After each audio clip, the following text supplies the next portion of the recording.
तो अगर आपके प्री बोर्ड हो चुके हैं या फिर आपके प्री बोर्ड चल रहे हैं या होने वाले हैं, आपको ये कहीं ना कहीं तो पता चल ही गया है कि आप किस पोजीशन पर स्टैंड कर रहे हैं। तो आपका रिजल्ट कैसा भी रहा हो या फिर आप किसी भी पोजीशन पर स्टैंड कर रहे हो, अगर आपको लगता है कि ये जो साल है 2024-25 का बोर्ड होने वाला है ये आपके हाथ से निकल रहा है, तो अभी भी कुछ नहीं बिगड़ा। अगर आपके प्री बोर्ड्स हो चुके हैं, आपका रिजल्ट आ गया है, अगर आप डिमोटिवेट हैं या प्री बोर्ड्स को लेकर के डिमोटिवेट है या टेंशन है, तो बिल्कुल भी आपको हार नहीं माननी है। इसके लिए सिर्फ मेरा ये 2 स्टेप प्लान फॉलो करना है और एक गारंटी के साथ कहता हूं कि इन 2 महीने में लाखों बच्चों ने अपनी किस्मतें बदली हैं और वही चांस तुम्हारे पास है कि अगर आपका रिजल्ट खराब आ गया है या प्री बोर्ड से आपको डर लग रहा है, तो कुछ लाइनें हैं कि हार पर हताश क्यों, क्षण भर में निराश क्यों। हार में हताश क्यों, क्षण भर में निराश क्यों। लक्ष्य पर वार कर, बार बार हजार कर। 100 मुश्किलें तो होंगी ही कतार पर तू प्रहार कर, प्रहार कर। तो दिमाग एक ऐसा सेट करो कि जो 60 डेज है ना बहुत ज्यादा चैलेंजिंग होने वाले हैं, बहुत सारे ऑब्स्टिकल आने वाले हैं। जैसे आपको जाड़ा लगेगा, है ना, आपकी नींद नहीं खुलेगी, ओके, मोबाइल फोन्स में आप बिजी रहेंगे। लेकिन अगर आपने दिमाग सेट कर लिया कि ये जो 60 डेज है ये मेरे लिए मेमोरेबल होने वाले हैं, लाइक कि जब मैं कभी फ्यूचर में इन डेज के बारे में याद करूंगा तो कम से कम मैं उसको थैंकफुल पॉइंट ऑफ व्यू से याद करूंगा या फिर मैं रिग्रेट पॉइंट ऑफ व्यू से याद करूंगा, ये वो 60 डेज है जो तुम्हें हमेशा याद रहेंगे। तो इन 60 डेज में क्या करना है, मेरा ये 2 स्टेप प्लान आपको फॉलो करना है और फिर आप अपने आप को कहां से कहां पोजीशन पे पाएंगे ये आपको खुद एनालाइज हो जाएगा। विद इन 1 वीक एनालाइज हो जाएगा अगर आपने इसको फॉलो किया। तो करना क्या है भाई, कहां से शुरुआत करना है। देखो सबसे पहले तो आपको दिख रहा होगा 60 डेज चैलेंज, तो बिल्कुल चैलेंजिंग है क्योंकि बहुत सारे ऑब्स्टिकल आते हैं। तो सबसे पहले ना क्या काम करना है, सुन लो मेरी तरफ से। मैं ना ये 10th का बता रहा हूं, 10th क्लास 10th, ठीक है, ध्यान रखेगा। इसके बाद फिर मैं क्लास 12th का भी आपको बताऊंगा कि कैसे क्या क्या करना चाहिए। तो सबसे पहले हम फोकस करेंगे 10th के लिए। तो सबसे पहला पॉइंट जो इंपॉर्टेंट है वो ये है, फिनिश सिलेबस। देखो अभी भी बहुत सारे बच्चे होंगे जिनका सिलेबस अभी बैलेंस होगा, जिनका सिलेबस अभी बाकी होगा, लेकिन मोस्ट ऑफ केस में मैं कहता हूं कि अभी सिलेबस आपका बाकी है।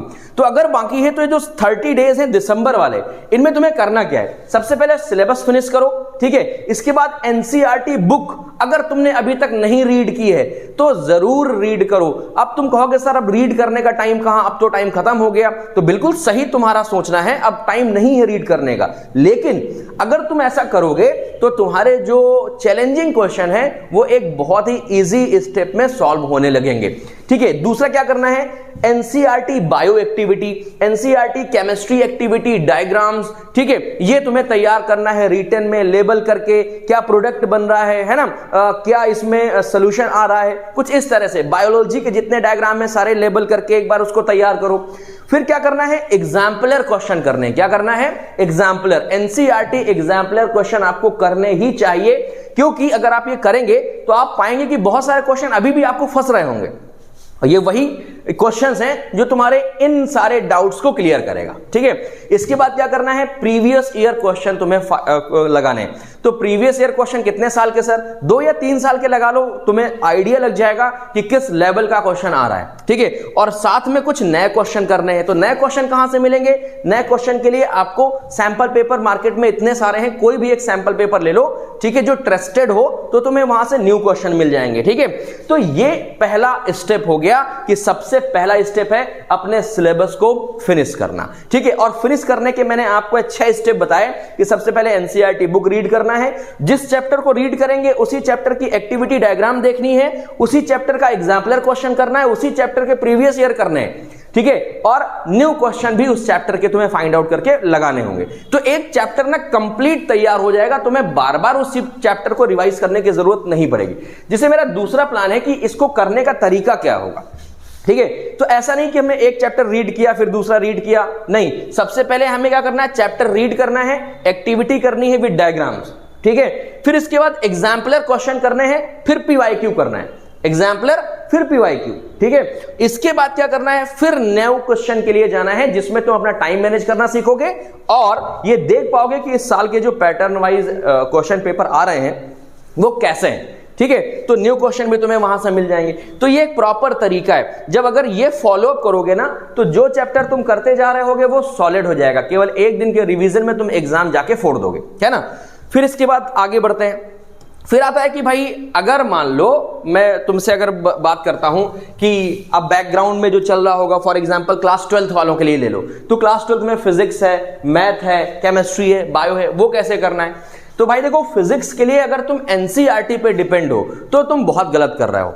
फिजिक्स के लिए तुम्हें एनसीईआरटी एग्जाम्पलर जरूर लगानी है, इसके साथ साथ जो तुम्हारी रेफरेंस बुक्स हैं, ठीक है, और साथ में पीवाईक्यू, लगभग 5 साल के पीवाईक्यू। क्लास 12th है, अगर 10th वालों को 3 साल के बोल रहा हूं तो 5 साल तो 12th वालों को लगाने ही चाहिए, है ना। तो 5 ईयर के पीवाईक्यू करने हैं। पीवाईक्यू करने के बाद न्यू क्वेश्चंस, तो न्यू क्वेश्चन के लिए कोई सैंपल पेपर ले सकते हो, जैसे कि एक सर हैं, साहू सर है, अगर आप सर्च करोगे फिजिक्स बाय साहू सर, तो उनका एक सैंपल पेपर है, लगभग 10 से 12 पेपर्स का एडुकार्ड का है। तो आप अगर वो लगाने बैठोगे तो आप देख पाओगे कैसे एक्यूरेट क्वेश्चंस, जो नए क्वेश्चन है, आपको कैसे वो कर पा रहे हो कि नहीं कर पा रहे हो, क्या वो आपको परेशान कर रहे हैं कि नहीं कर रहे हैं, कुछ इस हिसाब से मंगा लीजिएगा। उनके चैनल पे ऑनलाइन लिंक पड़ा होगा। क्लास 12th के लिए है ये, ठीक है। 10th वाले तो कोई भी लगा लें, कोई दिक्कत नहीं है। मैथ्स के लिए आते हैं, तो मैथ्स प्रैक्टिस मांगती है। तो जितने लोगों से मैंने अभी तक बात की कि मैथ्स को कैसे कवर करना है, तो उन्होंने बोला कि जैसे ही सिलेबस खत्म हो तो सबसे पहले एग्जाम्पल्स सारे लगा डालो।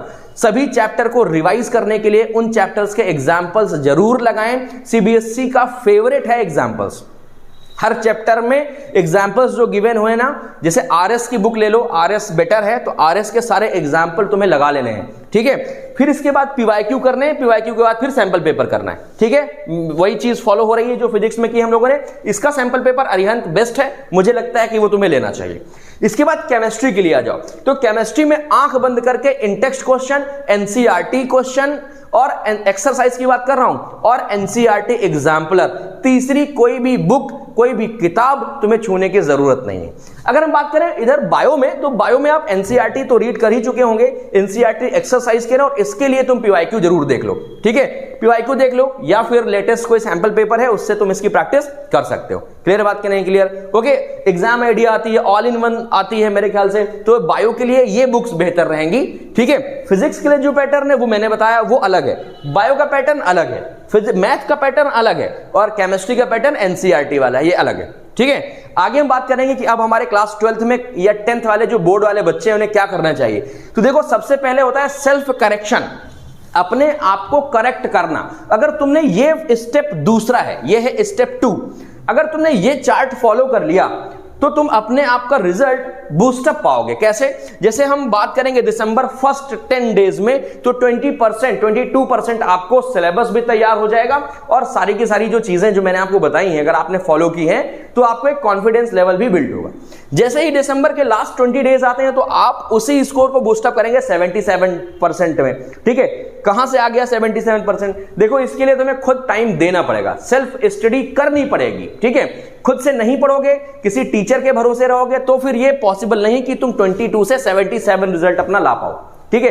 इसके बाद जब लास्ट मंथ बचेगा, मतलब जैन वाला मंथ बचेगा, तो जैन में 100% अगर आपको कॉन्फिडेंस लेवल बिल्ड करना है, आपको एक कंफर्म होना है कि हाँ तैयारी मेरी अच्छी है, तो क्या करना है? सैंपल पेपर लेना है, और उन सैंपल पेपर को करने के बाद सेल्फ करेक्शन करना है। खुद बैठ के उसको चेक करना है, कौन से क्वेश्चन तुम्हें फंस रहे हैं, कौन से चैप्टर के तुम्हें क्वेश्चन डाउटफुल लग रहे हैं, या कौन टाइप के क्वेश्चन तुम्हें नहीं आ रहे हैं, और वो अपने टीचर से क्या करना है? सॉर्ट आउट करना है। अगर तुमने ऐसा कर लिया, किसी भी सब्जेक्ट को ले लो, ठीक है, चाहे वो मैथ्स हो, चाहे केमिस्ट्री हो, चाहे फिजिक्स हो, चाहे बायोलॉजी हो, चाहे क्लास 10th की साइंस हो, चाहे मैथ्स हो, चाहे एसएसटी हो, चाहे हिंदी हो, जैसे ही तुमने सैंपल पेपर लगाने शुरू किए तो सेल्फ करेक्शन वाला पार्ट एक बहुत इंपॉर्टेंट रोल प्ले करेगा।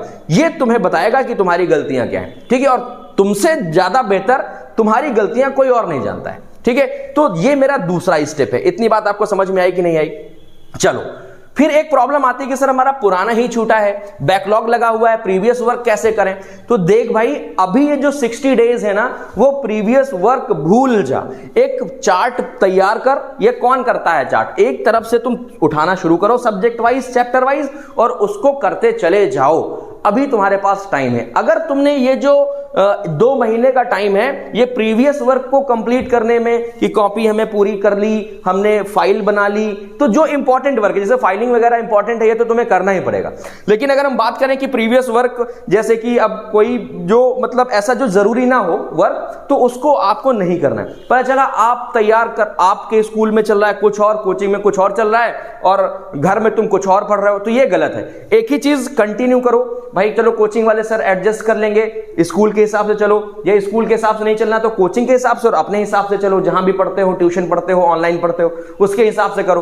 तो प्रीवियस में ध्यान मत दो, वो तो फिर आपको सॉर्ट आउट कैसे करना है, एक तरफ से उठाओगे तो तुम्हें फिर फंसेगा, तो उसमें फिर तुम्हें फोकस करना है। पहले प्रीवियस करोगे, अब ये करोगे तो दिक्कत हो जाएगी, ठीक है। तो प्रीवियस ईयर में ज्यादा फोकस ना करें, वर्क में रिटन वर्क कम करें, जितना ज्यादा हो तो सेल्फ स्टडी में ध्यान दें, ठीक है। चलो मुझे लगता है कि आपको शायद मेरी बात आपको समझ में आ गई होगी, ठीक है।